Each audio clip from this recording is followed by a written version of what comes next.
तो कैसे हैं आप लोग। मुझे उम्मीद है कि आप लोग बहुत ही ज़्यादा अच्छे होंगे। यहाँ हम एपिसोड नंबर 20 को स्टार्ट कर रहे हैं। एपिसोड में आगे जाने से पहले आपसे एक छोटी सी रिक्वेस्ट है कि प्लीज़ मेरे चैनल को सब्सक्राइब करें एंड मुझे सपोर्ट करें। और अगर आपको ये वीडियो पसंद आती है तो आप इसके नीचे हमेशा की तरह कमेंट कर सकते हैं। हमारा कमेंट का टारगेट होता है 10 कमेंट का और 1K व्यू का। अगर आप ये टारगेट पूरा करवा देते हैं तो मैं इस एपिसोड को जल्द ही लेके आऊँगा, क्योंकि मुझे लगता है कि आप इस एपिसोड में बहुत ज़्यादा इंटरेस्टेड हैं। अगर आप ये जो टारगेट है वो पूरा नहीं कर पाते हैं तो मुझे लगता है कि आप जो है इस एपिसोड के अंदर बिल्कुल भी इंटरेस्टेड नहीं हैं। तो इस एनिमेशन को फिर मैं वहीं स्टॉप कर देता हूँ। चलिए अब ज़्यादा देर ना करते हुए इस एपिसोड को हम स्टार्ट करते हैं। जैसा कि पिछले एपिसोड में हमने देखा था कि यहाँ पर जो प्रिंसेस होती है उन्हें के शादी करने से पहले बहुत सारे रिचुअल्स होते हैं जो उन्हें पूरा करना पड़ता है। जो कौन होता है उनकी जगह वो पूरा करता है। और हम देखते हैं कि ये जो लास्ट रिचुअल होता है वो ओलिविडिया का रिचुअल होता है।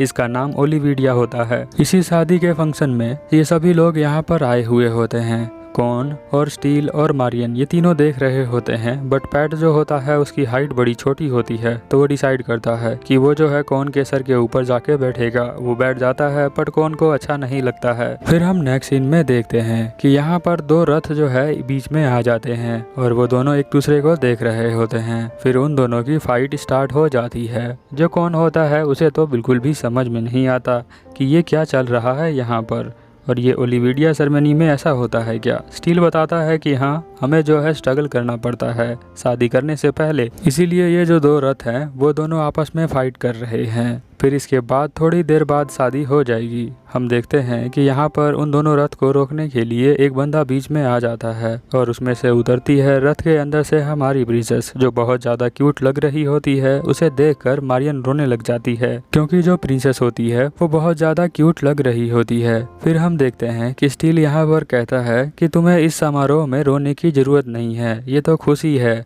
फिर हम देखते हैं कि यहाँ पर जुगालबर्ग जो है अपने रथ से निकलता है और वो देखता है प्रिंसेस को। से ही शादी का समारोह जो होता है वो पूरी तरह से ख़त्म हो जाता है। हम देखते हैं कि जो कौन होता है अभी बहुत ज़्यादा परेशान है क्योंकि उसे समझ में नहीं आ रहा है कि इन लोगों ने सिर्फ इसका नाम जो है ओलिविडिया रखा है, बट ओलिविडिया जो शहर उड़ रहा है उसका लिंक इसके अंदर कुछ भी नहीं है। बट प्रिंसेस जो है इसके साथ शादी करके ये प्रिटी लड़के के साथ चली जाएगी और मेरी जर्नी भी यहीं ख़त्म हो जाएगी। बट मुझे रास्ता नहीं मिला है अपने घर का जाने का। हम देखते हैं कि शादी के अंदर सिर्फ कौन ही दुखी नहीं है, यहाँ पर इरिक जो है वो भी दुखी है क्योंकि उसका काम था इस शादी को रोकना, बट उसके आंखों के सामने ही ये शादी चल रही होती है। इसके साथ इसके दोस्त भी यहीं पर इसी शादी को देख रहे होते हैं। फिर यहीं पर सीन चेंज हो जाता है। नेक्स्ट सीन में हम देखते हैं कि कौन जो है वो बहुत ज़्यादा बड़ी मुसीबत में है क्योंकि घर पे जाने का कोई इसको रास्ता मिला नहीं। बट हम देखते हैं कि प्रिंसेस यहाँ पर आती हैं तो मारियन उन्हें देखकर कहती है कि बहुत ज़्यादा ब्यूटीफुल लग रही हो आप। फिर हम देखते हैं कि वो जो है कहती है कि तुम बहुत ज़्यादा हॉट वाइफ बनोगी जुगालबर्ग की। शादी के बाद क्या होता है अगर तुम थोड़े बड़े हो तो समझ जाओगे। यहाँ पर ये जो पैट है वो कहता है तुम अपना बेस्ट करना। फिर हम देखते हैं कि यहाँ पर जो मारियन है वो भी कहती है कि आज रात तो तुम्हारे लिए बहुत अच्छा है, तो उसके लिए कांग्रेचुलेसन। फिर हम देखते हैं कि यहाँ पर जो हमारी प्रिंसेस होती है वो थैंक यू बोलती है मारियन को क्योंकि उसने भी इसकी हेल्प करी है। प्रिंसेस भी यहाँ बहुत ज़्यादा खुश होती है क्योंकि उसके शादी की वजह से बहुत सारे जो लड़ाइयाँ हैं वो रुक जाएंगी। यहाँ पर वो स्टील को भी थैंक यू कहती है और साथ में पैट और कॉन को भी थैंक यू कहती है। बट यहाँ पर हमारा कॉन नाराज हो जाता है क्योंकि वो बोलती है पैट और तुम्हारा थैंक यू, तो वो चाहता है कि वो पैट को इन्वॉल्व ना करे, इसीलिए वो कहती है कि मैं तो मजाक कर रही थी। वो कहती है कि तुमने जो है बहुत अच्छा काम किया है कौन, उसके लिए थैंक यू। फिर हम देखते हैं कि वो कहती है कि चलो फिर काम करने का टाइम हो गया, ऐसा बोल के वो चली जाती है। वो जो है जुगालबर्ग के घर के अंदर जाती है, वहाँ पर गेट खुलता है। जब वो अंदर पहुँचती है तो वहाँ देखती है कि एक छोटा सा घर बना होता है और सामने उसके बेड होता है, बट जुगालबर्ग यहाँ नहीं होता है। फिर हम देखते हैं कि यहाँ छोटा सा पैट प्रिंसेस के पास आता है और तुम बोल सकती हो मुझे नाबाटोन, ऐसा बोलता है। वो कहता है क्या तुमने सुना नहीं, मेरा नाम जो है वो नाबाटोन है, क्या तुम सुन पा रही हो, मेरा नाम नाबाटोन है। ऐसे ही बहुत ज़्यादा रिपीट करता है तो प्रिंसेस कहती है तुम्हारा नाम जो है नाबाटोन है। तो वो कहता है कि हाँ तुमने सही सुना है। नाबाटोन जो है जुगालबर्ग का निक नेम है। जुगालबर्ग जो है वो शरीर से तो बड़ा लगता है पर दिमाग से अभी भी बच्चा है क्योंकि वो बहुत सारे खिलौनों से अभी भी खेलता है और वो उसका वेलकम करता है प्रिंसेस का।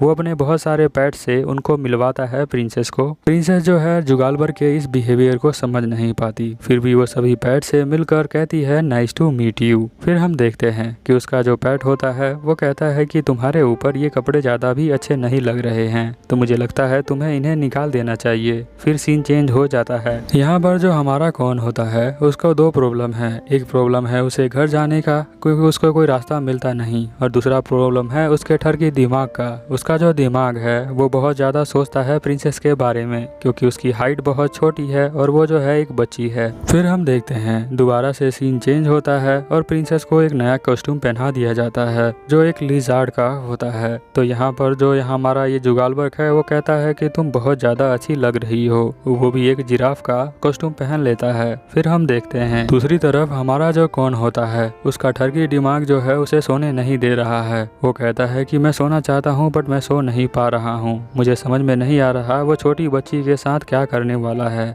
और वो जो है जो चाहता था वो सब कुछ कर सकता है। वो जुगालबर्ग के बारे में बात कर रहा है। यहाँ पर मारियन कहती है कि जो भी करेगा उसके लिए तो सब कुछ फिट ही होगा। अब वो जो है फिट किसके बारे में बोल रही है, अगर तुम समझदार हो तो समझ जाओगे।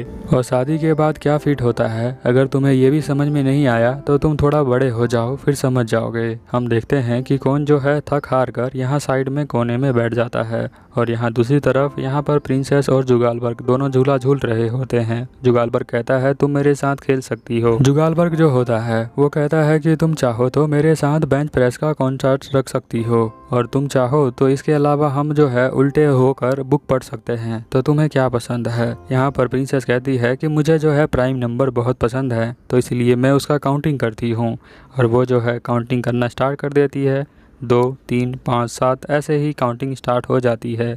यहाँ पर जुगालबर्ग थक जाता है, उसे नींद आने लग जाती है। नेक्स्ट सीन में हम देखते हैं कि थोड़ी ताज़ी हवा खाने के लिए कौन बाहर आ जाता है। वो कहता है कि सही कह रही थी मारियन, जिसके किस्मत में जो लिखा है वो तो वही करेगा ना, वैसे मैं बहुत बड़ा इडियट हूँ। फिर हम देखते हैं कि यहाँ पर प्रिंसेस जो है वो लेटी होती है, बट वो सोई नहीं होती है, बट थोड़ी देर बाद वो आंखें बंद ही कर लेती है। फिर हम देखते हैं जुगालबर्ग उठ जाता है और कहता है क्या तुम सो गई, तो प्रिंसेस कहती है कि नहीं मैं अभी जगी हुई हूँ। यहाँ जो जुगालबर्ग होता है वो उसके नज़दीक जा रहा होता है और वो उसकी आंखों में देख रहा होता है। फिर हम देखते हैं कि यहाँ पर जो प्रिंसेस होती है उसका सराप एक्टिव हो जाता है और तीनों बाल खड़े हो जाते हैं। यहाँ पर कौन बैठा होता है, तभी आवाज़ आती है एकदम से उसके रूम से।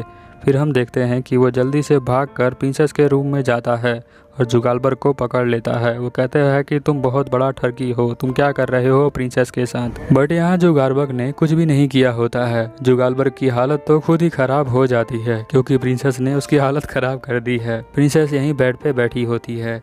तभी हम देखते हैं कि स्टील और मारियन भी यहाँ आ जाते हैं और वो कहते हैं कि चलो यहाँ से, नहीं तो दिक्कत हो जाएगी। बट उनके जाने से पहले ही जुगालबर्ग की सैनिक जो होते हैं यहाँ पर आ जाते हैं। उन लोगों को लगता है कि ये जो कौन है उसने इनकी हालत ऐसी की है, इसीलिए कौन के ऊपर वो लोग हमला करना स्टार्ट कर देते हैं, और साथ में मारियन और वो स्टील होता है वो भी हमले करना स्टार्ट कर देते हैं। दूसरी तरफ हम देखते हैं कि जो हमारा यहाँ पर जो इरिक होता है वो नदी के पास अकेला बैठा होता है। वो कुछ सोच रहा होता है क्योंकि वो मिशन फेल कर चुका है। तभी ये लोग भागते हुए इसके पास आ जाते हैं। कौन जो है उसके कंधे पे हाथ रख के कहता है कि अब तुम्हारे ऊपर है। ऐसा बोल के वो यहाँ से भाग जाता है। फिर हम देखते हैं कि बहुत सारे जो तीर होते हैं उसके ऊपर आते हैं और वो जल्दी से पेड़ के पीछे छुप जाता है। यहाँ पर उसके दोस्त भी बहुत सारे यहीं पर हैं, बट अभी तक इरिक को समझ में नहीं आ रहा कि उनके साथ ऐसा क्यों हो रहा है। यहाँ जो सैनिक होते हैं उनको लगता है कि इरिक जो है वो कौन के साथ ही है, इसीलिए वो उसके ऊपर ही हमला करना स्टार्ट कर देते हैं। हम देखते हैं कि कौन और उसके दोस्त यहाँ पर आ जाते हैं। कौन कहता है सभी चीज़ कंट्रोल में है, बट वो प्रिंसेस से पूछता है कि तुमने उसके साथ ऐसा क्यों किया, क्या रीज़न है। तो यहाँ पे जो प्रिंसेस होती है वो कहती है रीज़न है उसका बाल। अब इसका जो बाल है वो क्या रीज़न बता रही है वो तो मुझे भी समझ में नहीं आया, इसीलिए वो दोबारा से बताती है कि एक रीज़न बताऊँ तो उसका यही है कि उसके नाक में बाल था, इसीलिए मैंने उसकी हालत ऐसी कर दी है। इसीलिए आपको छोटा सा सजेशन है कि अगर आपका हनीमून है तो प्लीज़ आप जो है अपने नाक का बाल काट कर जाएं, नहीं तो जुगालबर्ग की तरह तुम्हारा भी हाल यही हो सकता है। फिर हम देखते हैं कि यहाँ पर जो प्रिंसेस होती है उसके नाक को बाल को देखकर बहुत ज़्यादा गुस्सा हो जाती है, इसीलिए वो ऐसा करती है। ये बात सुनकर कौन का दिमाग भी चकरा जाता है। दूसरी तरफ हम देखते हैं जो गालबक जो होता है बहुत ज़्यादा गुस्से में होता है, और दूसरी तरफ हमारा जो इरिक है वो जो है अभी भी समझ में नहीं आया है, बट वो समझ गया है कि ये जो है काम डीटी का ही है, यानी कौन का ही है। चलिए, अगर आपको ये एपिसोड अच्छा लगा तो प्लीज़ नीचे कमेंट करें और अपने दोस्तों के साथ शेयर करें। ये एपिसोड यहीं ख़त्म हो जाता है, तो मिलते हैं नेक्स्ट एपिसोड में। तब तक के लिए ओवर एंड आउट।